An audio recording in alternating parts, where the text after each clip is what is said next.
Hello नमस्कार, भोकाली online classes में आपका स्वागत है। हमारे चैनल को सब्सक्राइब करें व लाइक करें।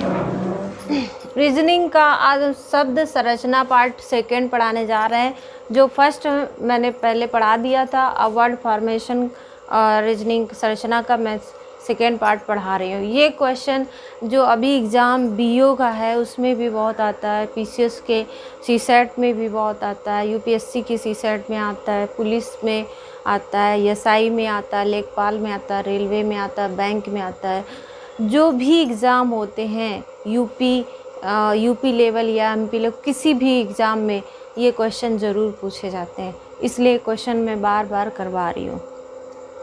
यदि वर्णमाला अक्षरों को क्रम में लिखा जाए तो अर्थपूर्ण शब्द ढूंढिए। जैसे वर्णमाला अक्षरों को क्रम में लिखा गया तो कोई ऐसा शब्द इसमें से बन रहा होगा जिसे अर्थपूर्ण मिल रहा हो। ठीक है, तो अब जैसे ये दिया है 5, 5, 18, 5, 8, 1, 3, 5 ये दिया हुआ है। तो आप ये देख सकते हैं कि वर्णमाला में क्या होता है। वर्णमाला में A B C D E F G H I J K L M N O P Q R S T U V W X Y Z ये होता है। ठीक है, इसकी नंबरिंग की जाती है 1 2 3 4 5 6 7 8 9 10 11 12 13 14 15 16 17 18 19 20 21 22 23 24 25 26 ये होते हैं। तो आप क्रम से देख सकते हैं। ई कहाँ पे है? ई 5वें नंबर पे होती है, तो ई का 5 हो गया। इसके बाद 18 किस में है? 18 आर है। 18 क्या होता है? आर होता है। फिर ई किस में होता है? 5 नंबर में होता है। ठीक है, 8 किस में है? 8 यच में होता है, तो यहाँ यच लिख दिया। फिर 1 किस में है? 1 ए में होता है। 3 किस में है? 3 सी में है। और ई किस में है? 5 है। तो अगर इसको देखते हैं तो इसमें कोई शब्द बन रहा है।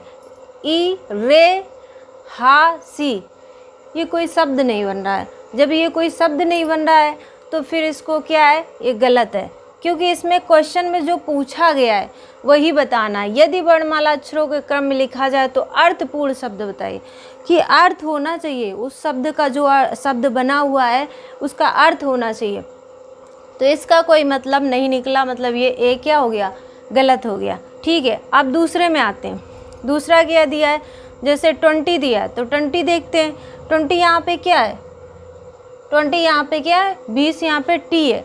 इसके बाद 5 देखते हैं तो 5 क्या है? ई है। फिर इसके बाद 1 देखते हैं तो 1 क्या है? ए है। फिर इसके बाद 3 देखते हैं, 3 क्या है? सी है। यस देखते हैं, यस किस में आता है? 8 में आता है। 5 किस में आता है? ई में आता है। और 18 किस में आता है? आर में आता है। तो इस प्रकार से अगर इसको हम शब्द बनाते हैं तो TEACHER, मतलब टीचर ये शब्द बन रहा है, मतलब यही सही है, क्योंकि इसमें टीचर शब्द बन रहा है। टीचर मतलब अध्यापक। तो इस तरह से ये क्या हो गया? सही हो गया। लेकिन और चेक कर लेते हैं, शायद कोई और सही हो।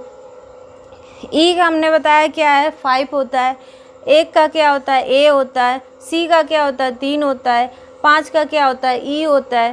टी का क्या होता है? 20 होता है। एच का क्या होता है? 8 होता है। और आर का क्या होता है? 18 होता है। तो इसमें देखते हैं एस टी हर, एस टी हर मतलब ये क्या है? कोई शब्द नहीं बन रहा है, इसलिए क्या हो गया? गलत हो गया। अब आते हैं 18 का क्या होता है? आर होता है। ई का क्या होता है? 5 होता है। सी का क्या होता है? 3 होता है। एच का क्या होता है? 8 होता है। ए का क्या होता है? 1 होता है। ई का क्या होता है? 5 होता है। टी का क्या होता है? 20 होता है। तो इसको अगर हम शब्द बनाते हैं रेच 8, ये कोई मतलब नहीं बन रहा है, इसका भी कोई शब्द नहीं बन रहा है, इसलिए क्या ये गलत है। तो हमें यहाँ पे क्वेश्चन को ही देख करके आंसर देना है। क्वेश्चन में कहा गया कि अर्थपूर्ण शब्द ढूंढिए, तो अर्थपूर्ण शब्द में कौन मिला? बी आंसर होगा, क्योंकि बी टीचर अध्यापक अर्थपूर्ण शब्द बन रहा है, इसलिए क्वेश्चन सही है और यही इसका आंसर हो जाएगा। इसी तरह हम दूसरा क्वेश्चन देखते हैं। दिए गए शब्दों में से अक्षर हटाने पर एक नया शब्द बन जाए। कोई ये शब्द दिए हुए हैं, इसमें अगर एक अक्षर हटा देते तो इन चारों का 1 2 3 4 चारों का क्या होता है? अलग अलग अर्थ बनते हैं।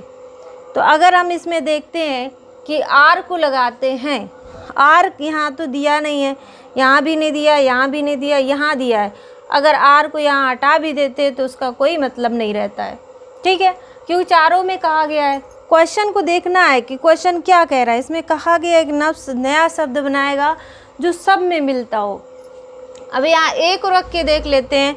अगर ए को रख के देखते हो तो मिंक में तो है नहीं, लैंप में ए है, अगर ए हटा देंगे तो और कोई मतलब नहीं रहेगा। अगर टी में ए हटा देंगे तो टेम बन जाएगा, और वी यहाँ से ए हटा देंगे तो वर्म बन जाएगा, मतलब ये भी कोई अर्थ नहीं निकालता है, ठीक है। अगर इसमें यल लगा के देख लेते हैं तो यल हटाते हैं तो यल यहीं लैंप में है और किसी में तो है नहीं, तो मतलब ये भी चारों में नहीं है। अब लास्ट वाला बचा यम।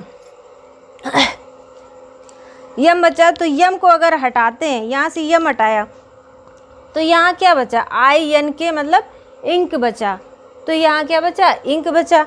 इसमें अगर यम हटा रहे हैं तो यहाँ पे क्या बचा? लैप बच रहा है। अगर यहाँ पे हम यम हटाते हैं तो यहाँ क्या बच रहा है? टी बच रहा है।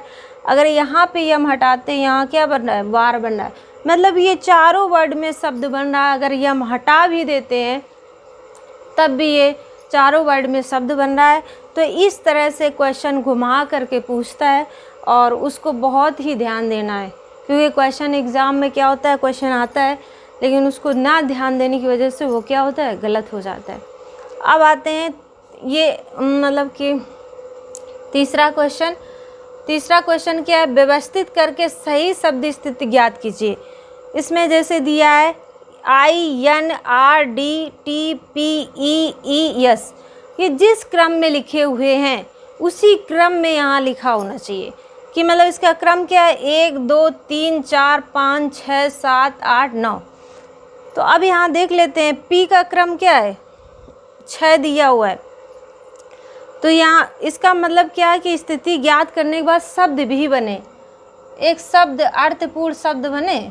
तो अर्थपूर्ण शब्द बनाने के लिए यहाँ पी क्या है? 6 है।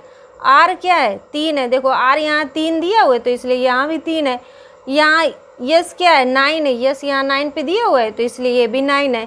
आई क्या है? आई 1 दिया हुआ, आई 1 पे दिया है। ई क्या है? ई 8 पे दिया है, सही दिया है। फिर इसके बाद टी क्या है? 5 पे दिया है, 5 पे दिया है। फिर यन क्या है? यन 2 पे दिया है, 2 पे दिया है। टी 5 पे दिया है, टी 5 पे दिया है। आई 1 पे दिया है, 1 पे दिया। अब इसका शब्द देखते हैं, शब्द बन रहा है कि नहीं बन रहा है?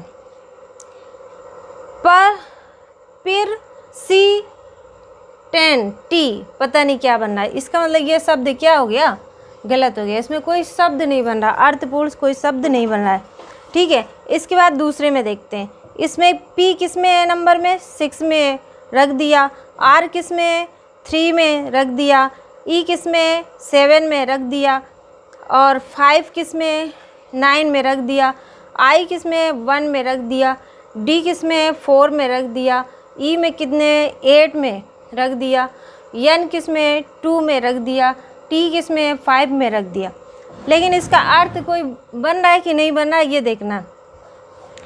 ये देखो यहाँ से अगर देते हैं प्रेसिडेंट, ये बन रहा है क्योंकि इसका प्रेसिडेंट क्या है? तुम्हारा बन रहा है। तो इसलिए इस तरह से आप ज्ञात कर सकते हैं कि ये कैसे क्वेश्चन रीजनिंग में पूछे जाते हैं और किस तरह से आते हैं, ठीक है। तो इसी के साथ ऐसे ही क्वेश्चन बीओ और पीसीएस और एसआई, यूपी पुलिस, कोई भी एग्ज़ाम है सब में आएगा। और इसके साथ ही आपको इसको बहुत अच्छे से ध्यान देना है क्योंकि एग्ज़ाम में बहुत आता है और कई बार पूछा जाता है। बच्चे छोटी छोटी गलती गलत करके आते हैं। अब इसी के साथ हम रीजनिंग के बाद अब हिंदी पढ़ाएंगे, हिंदी का चैप्टर पढ़ाएंगे क्योंकि ये रीजनिंग हो गया चैप्टर, थैंक यू, नमस्कार।